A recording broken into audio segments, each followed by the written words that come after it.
Ever feel like there's this whole hidden language? Yeah. Symbols and secrets whispering to us through history? Yeah, it's fascinating, isn't it? Well, get ready, because today we are diving deep, deep, deep into the world of ancient belief systems.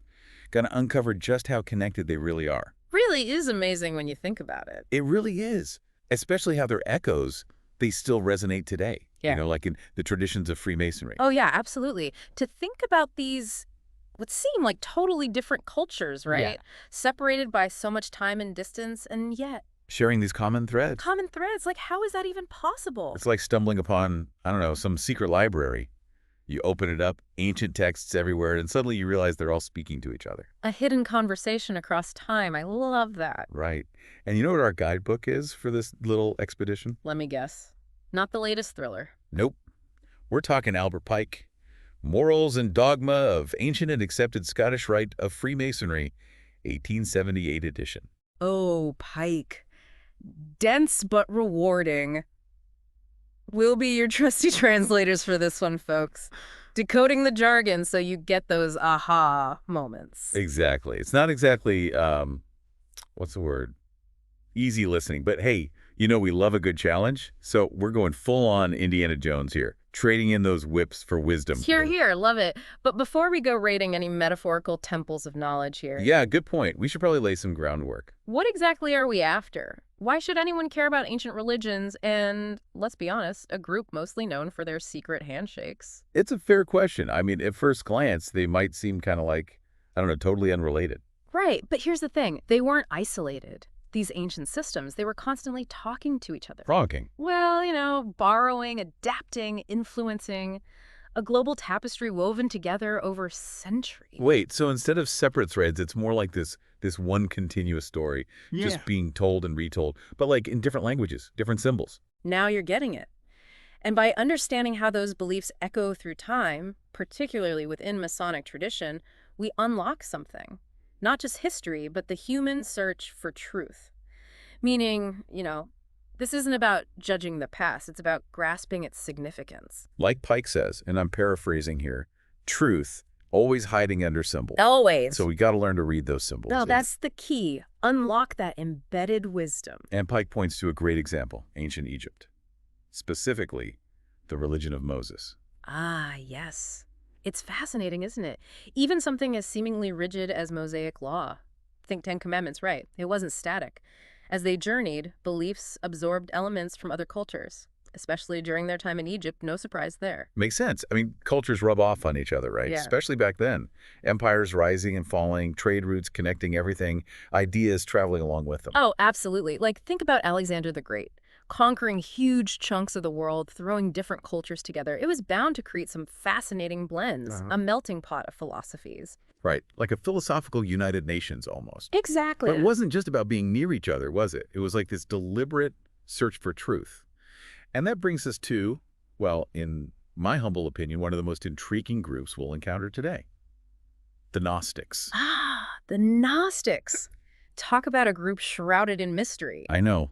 To be honest, I've always found them a little enigmatic. Yeah. Lots of symbolism, secret knowledge, whispers of hidden truth. Yeah. What was it about the Gnostics that captivated people? How do they tie into this grand conversation of beliefs? Well, Gnosticism, it emerged alongside early Christianity. But it was this fascinating blend, Christian elements mixed with these much older mystical traditions. And they weren't about blind faith. No way. They were all about knowledge. Gnosis, right? They saw that as the path to salvation. And a central part of that gnosis, that special knowledge, was this concept of emanation, right? Exactly. Okay, picture this. Every single one of us, we originate from this divine source, this spark of pure light. But somewhere along the way, boom, we fell.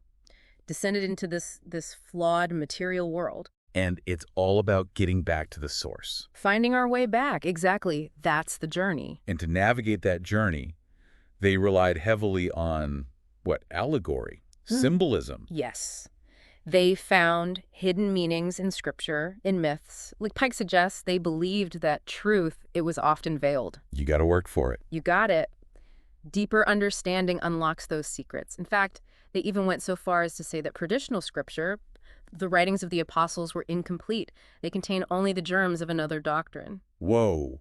So there's this whole other level of meaning to uncover. a deeper truth hiding beneath the surface. It's like how we're digging into Pike right now, Yeah. looking for those golden nuggets of insight. No, that's a comparison I can get behind. And this whole thing, this idea of esoteric, that hidden knowledge versus exoteric, the public stuff, well, it wasn't unique to the Gnostics. Oh no, we see this in Plato, Philo of Alexandria, both giants in this world of interconnected beliefs. Oh, right. Plato's allegory of the cave, right. With the prisoners mistaking shadows on the wall for reality. Wait, are we saying they were onto something? That there's more to reality than we can see? That, my friend, is the million-dollar question. Plato, along with Philo, this really interesting Jewish philosopher who was trying to reconcile Greek thought with Hebrew scriptures, they both made this clear distinction. There's those initiated into deeper knowledge, and then there's the uninitiated masses. So like a secret society of truth seekers. Yeah. Passing down wisdom through the ages. Is that how we get to the Freemasons of today? Let's not jump ahead too far. Okay. But there's definitely a connection, right? A shared history of ideas. So how about we trace that lineage? Where do we go next on this treasure map of ancient wisdom? Philo. He's our next stop. A pivotal figure, really. His work had a big impact on early Christian thought, and we'll see how it resonates strongly within Masonic traditions as well. All right. Philo it is. Hit us with those fascinating insights. So Philo, right. Fascinating guy. What makes her so interesting is how he takes this idea, this seeking hidden meaning, and applies it to the Hebrew scriptures. Okay, so not just any old text. No, the Hebrew scriptures. He believed that while the literal text, super important, sure, but deeper truths, those were hidden within, and you needed this Like a secret code? kind of Right. allegorical interpretation. That's the key. So it's like one of those optical illusions? Yeah. You look at it one way, it's just a bunch of lines, but then you focus. And boom. Boom. Whole other image. You've got it. And Philo, he gives us the tools, right, to unlock those hidden images within the scripture. Okay, I'm intrigued. All right, how about the story of Adam and Eve? Garden of Eden, the whole shebang. Classic. Who could forget that one? Talk about temptation and consequences. Exactly. Now, most people, they see the serpent, right? Symbol of evil, temptation, all that. Yeah, pretty straightforward. But Philo, he goes deeper. He says the serpent, it's not really evil, not in the traditional sense. It represents, get this, sensual pleasure. Sensual. The material world itself, pulling us away from our spiritual journey. Whoa, okay, that is a different take. Right. So it's not just about disobeying God. It's about getting so caught up in the physical world. That we forget about the spiritual. Bingo. And this approach, this search for deeper meaning, guess what? It's got to be the Masons. Masons all the way, resonates deeply with their traditions. Okay, so lay it on me. What kind of Philoisms, I like that, made into Masonic thought? Well, buckle up. For starters, Philo, he saw the Supreme Being as this central source of light, radiating outwards. Illuminating creation. Exactly. Sound familiar? Hold on, are we talking like walking from darkness into light, that whole thing? Yes. That's Philo. I always thought that was like pure Masonic symbolism. Nope. Roots right there in Philo's work. And it's not just about lighting a candle, right? This light, it represents knowledge, truth, the essence of the divine. Okay, so it's deeper. It's that inner journey, letting go of ignorance, embracing the truth. You got it. But of course, it's not always easy, is it? There's that struggle, right? Light and darkness. Always. Philo, he believed in this eternal cosmic battle playing out everywhere, not just around us, but inside us too. Oh man, don't I know it? That pull between doing what's easy and what's right. The struggle is real. And for both Philo and Masons, the goal's the same. Align yourself with the light. Choose wisdom over ignorance every single time. Easier said than done. But yeah, it's a powerful message, something we all need to hear no matter what we believe. Absolutely. And speaking of powerful messages, Philo, he wrote a lot about creation, specifically the world being created through the word, or logos. This concept, it pops up in the Gospel of John, huge in Masonic tradition too. Wait, the lost word, Mm-hmm. the thing Masons are always searching for. The one and only. Philo believed this logos, it was the connection, the bridge between the divine and, well, everything else. Between the spiritual and the material. Exactly. So when Masons talk about the lost word, maybe they're trying to rebuild that bridge, reconnect with the divine through knowledge, understanding. I never thought about it like that. Okay, so we've got light, this cosmic battle, the word, anything else? Oh, we're just getting started. Philo also believed in something else. The soul's journey. Big one. The soul's journey. Okay, how does that fit in? All right, picture this. The soul, pure form, it originates in the divine realm. Okay, starting off strong. Right. But then It goes through this process, a descent, gets tangled up in the material world, trapped in the limitations of the physical body. So, like, we're all souls on a mission here, but we've forgotten what we're supposed to be doing. Exactly, lost our connection to the home office. And our purpose, according to Philo, is to purify our souls, break free from this material prison, and ultimately return to our origin. Sounds a lot like that Gnostic idea, emanation. We keep coming back to that journey back to the source, don't we? We do. It's pretty amazing how these ideas, even with totally different origins, circle around the same profound truth. It really is. Okay, but hold on a second. Remember all those Egyptian symbols we see in Masonic lodges? Pyramids, all-seeing eyes, the whole bit. Of course. Hard to miss those. You think Pike was secretly an Egyptologist in his spare time? Maybe. So what's the deal? What's with all the Egyptian stuff? It's more than just an interest. Pike, he recognized a deep connection between ancient Egyptian beliefs and, well, the core of Freemasonry. Okay. Like what? For one, their focus on moral living. They saw it as preparation for the afterlife. Makes sense. You prepare for the Grand Lodge above, right? But work on yourself down here. Exactly. And let's not forget, Moses himself, central figure to both traditions, he grew up in the Egyptian court. Steeped in their knowledge from childhood, some of that was bound to rub off. Right. You can take the prophet out of Egypt. Something, something. But I get it. The influences are undeniable. So we've got Greek philosophy, Gnosticism, Jewish mysticism, a dash of Egyptian spice. Yeah. Sounds like Freemasonry is a greatest hits compilation of ancient wisdom. Anything else on this philosophical mixtape? Oh yeah, we can't forget Zoroastrianism. Ancient Persian religion predates Christianity. Fire temples, good versus evil, deep respect for nature. Zoroastrianism, yeah. I've always been fascinated by their concept of dualism, that cosmic battle between good and evil. It's like, I don't know, Star Wars, but with fire. Perfect analogy. Zoroastrianism, it centers on this cosmic battle between Ahura Mazda, their god, representing good, and Angra Mainyu, evil incarnate. And that duality, that struggle, it's mirrored in the Masonic idea of light versus darkness. Oh, right, of course. But is there something more specific to Zoroastrianism, something that sets it apart? Absolutely. What's interesting here is that both Zoroastrianism and Masonic traditions, they share this idea of a word that plays this crucial role in creation itself. Hold on, so like the universe was spoken into existence. In a way, in Zoroastrianism, it's Ahura Mazda's creative utterance that does the trick, creates the world.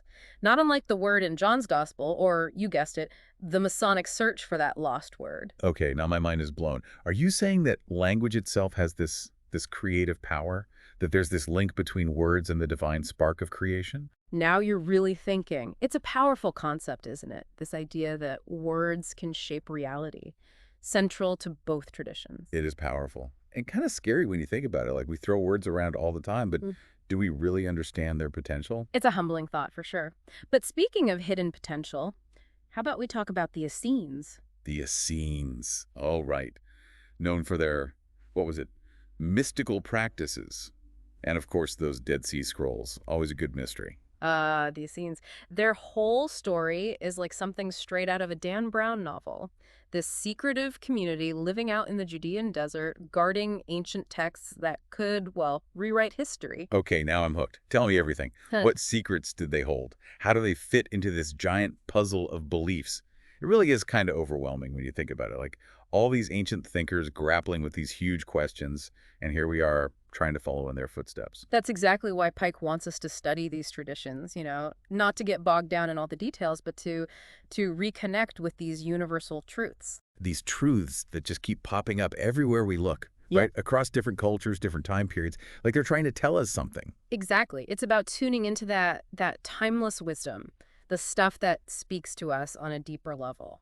And one of the big ones, it seems like, is this idea of Freemasonry being a kind of bridge, a knight of the East and West, Pike calls it. Bridging the gap between, well, traditions that seem totally opposite. So, like, recognizing that there's this underlying unity, despite all the surface level stuff, finding what connects us, not what divides us. That's it. When we study these systems, we start to appreciate those core truths, truths about the divine, light overcoming darkness, that whole thing.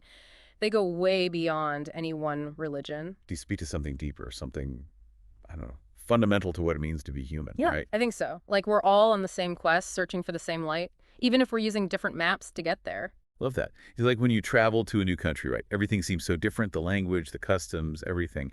But then you realize People are people. Exactly. Same hopes, same dreams, same struggles. And that's what's so cool about exploring these ancient traditions. It's like traveling back in time, getting Yeah. this whole new perspective. On our own beliefs even, our own place in the grand scheme of things. It reminds us that we're part of something so much bigger than ourselves. And that even today, we can still find wisdom and inspiration in these echoes of the past. Maybe even the keys to navigating the challenges we face in the present. Now that's a thought. And for everyone listening, here's something to chew on. Pike argued that by really diving into these ancient systems, these complex, intricate belief systems, we actually develop a greater appreciation for the simple truths they contain. What do you think? Does that resonate with you? Or does delving into these intricate systems just make the search for truth feel even more, I don't know, daunting? We'd love to hear your thoughts. Until next time, keep exploring, keep questioning, and keep seeking that light.